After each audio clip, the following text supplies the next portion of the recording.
With relations being tested between the two NATO allies, then US top diplomat Rex Tillerson is visiting Turkey as part of his Middle East tour. And Tillerson's admitting the fight against Islamic State's far from over in Syria, despite Washington declaring victory over the terror group back in November.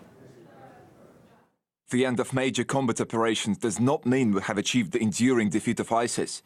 ISIS remains a serious threat to the stability of the region, our homeland, and other parts of the globe. Last month, the US announced plans to maintain an open-ended military presence in Syria. It says some 2,000 troops are set to stay on now in the country to prevent what they term an ISIL resurgence and to counter Iran's influence in the region. Washington also says it wants to ensure the civil war is resolved through political process and that displaced locals can return to their homes. To that end, they've also pledged $200 million in aid. But Russian Foreign Minister Sergey Lavrov thinks Washington's presence might become permanent.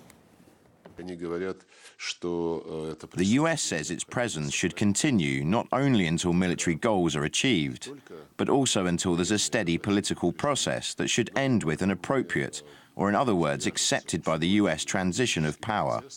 That means regime change. Overall, we have reasons to believe that the US wants to stay there for a long time, if not forever. The United States would like to pressure Damascus by whatever means it has to change or to effect a political change over there that the United States would like to be, would like to endorse, and then later on they could probably say, okay, we like that sort of change and let's get out of here. Otherwise, we won't be getting out of here. Now, that's only the face of it. The real thing is that we believe that the United States is preparing the ground for a long-term separation, or a permanent, actually, separation of eastern and northeastern Syria from the Syrian state.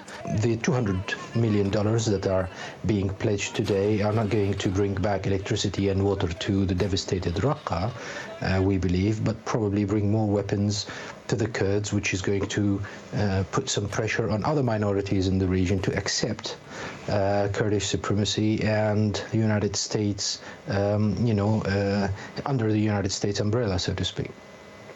Meantime, Human Rights Watch has called for international support in clearing the rubble and demining of the Syrian city of Raqqa.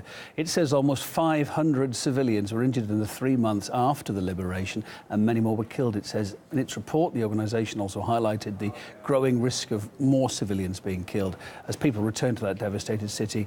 Nadine Houri, Counter-Terrorism Programme Director at Human Rights Watch, spoke to us about the group's findings. I can just describe to you what I saw in Raqqa.